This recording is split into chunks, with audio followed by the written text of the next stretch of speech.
কেউ যদি শরৎচন্দ্র চট্টোপাধ্যায়ের দেবদাস উপন্যাসটা পড়ে তো ভাববে এই লেখকের মতো এত চমৎকার প্রেমের কাহিনী আর কেউ লিখতে পারবে না, এত চমৎকার একটি প্রেমের উপন্যাস। এরপরে সে ধরেন ওই শরৎচন্দ্রের লেখা পথের দাবি উপন্যাসটা পড়লো। তো পথের দাবি উপন্যাসটা পড়ার পরে সে ভাববে যে এই বাম রাজনীতি এত চমৎকারভাবে এই লোকটা লিখেছেন, নিশ্চয়ই সে নিজেও বাম রাজনীতি করতেন, নাহলে এত চমৎকারভাবে সম্ভব না। এরপরে ওই একই লোক যখন চরিত্রহীন পড়বেন তখন সে দেখবেন যে একটা নষ্ট পাড়ার নষ্ট মেয়ের প্রতি যে ভালোবাসা, সে নিশ্চয়ই ওই পাড়ায় থেকেছেন এবং খুব কাছ থেকে এইগুলো দেখেছেন, নাহলে এত সুন্দরভাবে খুঁটিনাটি কখনোই তুলে ধরা সম্ভব না।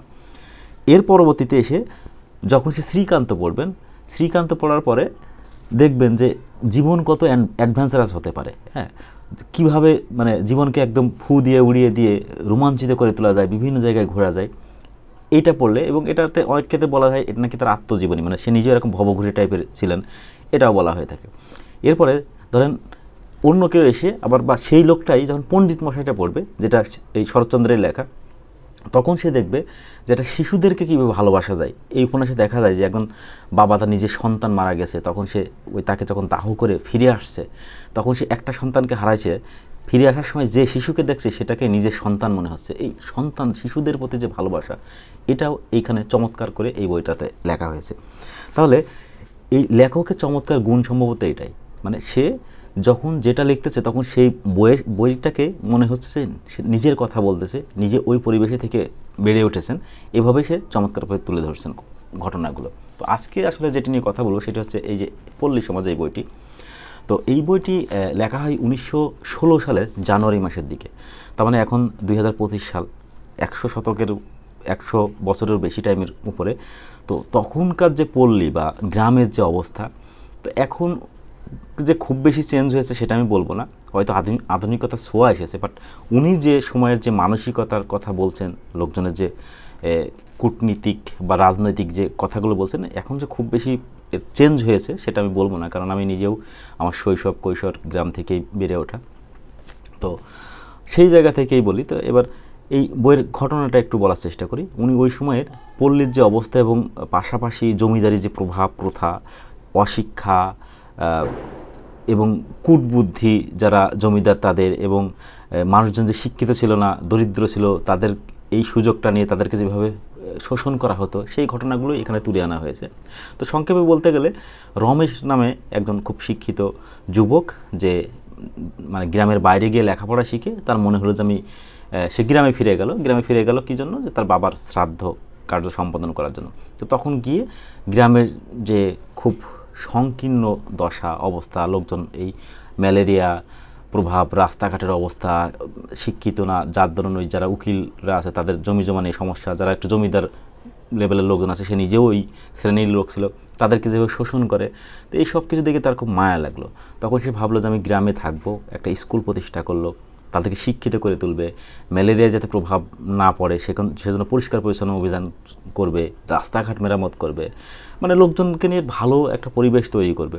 তো এইটা চিন্তা করলো, কিন্তু ওখানকার যারা প্রভাবশালী, যেমন তারই একজন জ্যাঠাতো ভাই বলা যায় বেনি, তো বেনি সাহেব সে এটা সহ্য করলো না, কারণ যদি এই প্রজারা শিক্ষিত হয়ে যায় তখন আসলে তাদের জন্য এদেরকে শোষণ করাটা খুব কষ্টকর হয়ে যাবে, তারা শিক্ষিত হয়ে গেলে তাদেরকে আর যাতে একটা বুঝ দিয়ে কোনো কিছু করা যাবে না। তো তখন প্রতি পদে পদে এদের বাধা তৈরি করতে লাগলো।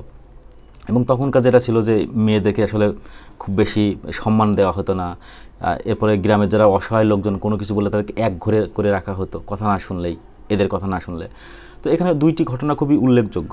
সেটা হচ্ছে যে একটা লোক, ভৈরব সম্ভবত নাম, তো উনি বেশ কিছু টাকা একবার ওনাকে ঋণের দায়ে তার জমি জমা সব ক্রোক করার জন্য বেনি সাহেব বললো যে তোমার ইয়ে করে নেব।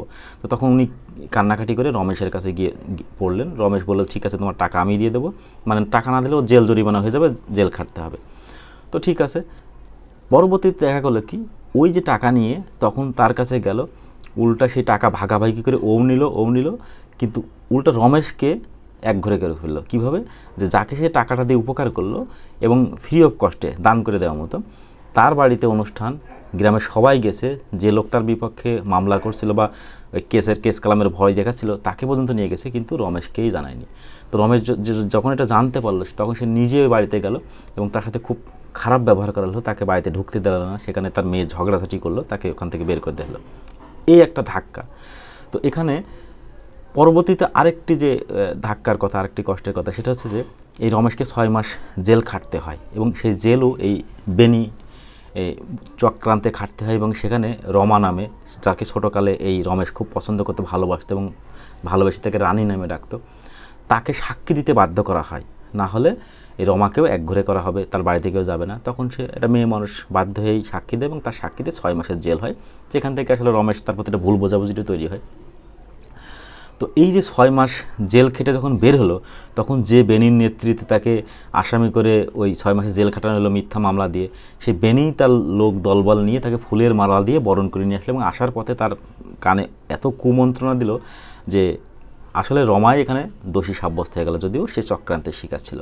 তো এইভাবে ওই সেই সমাজ ব্যবস্থা, এইভাবে পল্লীতে এটা কূটনীতি এভাবে চলতো। এখানে আরেকটা জিনিস শরৎচন্দ্র তুলে ধরেছেন যে পাশাপাশি আরেকটা গ্রামে মুসলমানদের ছিল এবং এখানে এই গ্রামটা ছিল হিন্দু অধ্যুষিত। দুইটা ধর্মের একটা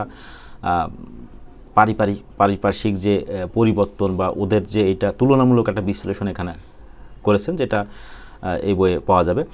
তো শেষ পর্যায়ে যেটা হয় আর কি, যে ও যখন বের হয়ে আসে তখন রমা তো রমেশকে খুব পছন্দ করতো, যদিও সে বিধবা, তার বিয়ে হয়ে যায়, কিন্তু এখন বিয়ের আগে থেকে পছন্দ। পরবর্তীতে সে যখন গ্রামে ফিরে আসে এই সম্পর্কটা আরও মনের দিক থেকে গাঢ় হয়, কিন্তু সমাজ ব্যবস্থার কারণে সেটা আসলে আর বাস্তবে রূপ নেয়নি।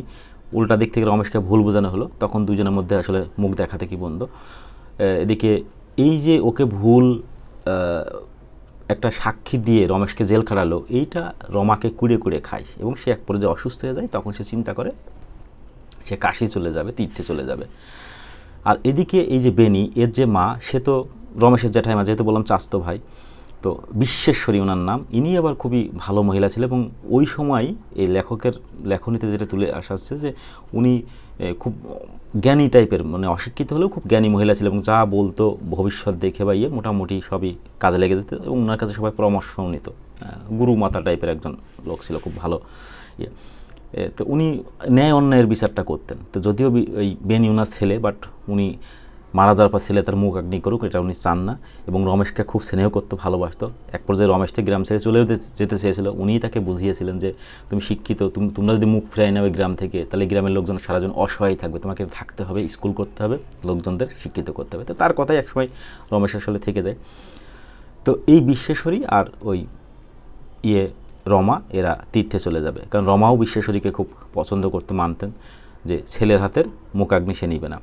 তো এই যাওয়ার আগে যখন বিশ্বেশ্বরীর কাছে শুনতে পেলো যে সেও চলে যাচ্ছে, রমাও চলে যাচ্ছে, তো রমা কেন যাচ্ছে, রমা বা তাকে বলতে নিষেধ করছিল যে সে আমার প্রতি যে ভুল বুঝে আছে এটাই থাক, যদি কখনো সে বুঝতে পারে সে নিজে পারবে, কিছু তুমি বলো না। তো সে কিছু বলে নাই।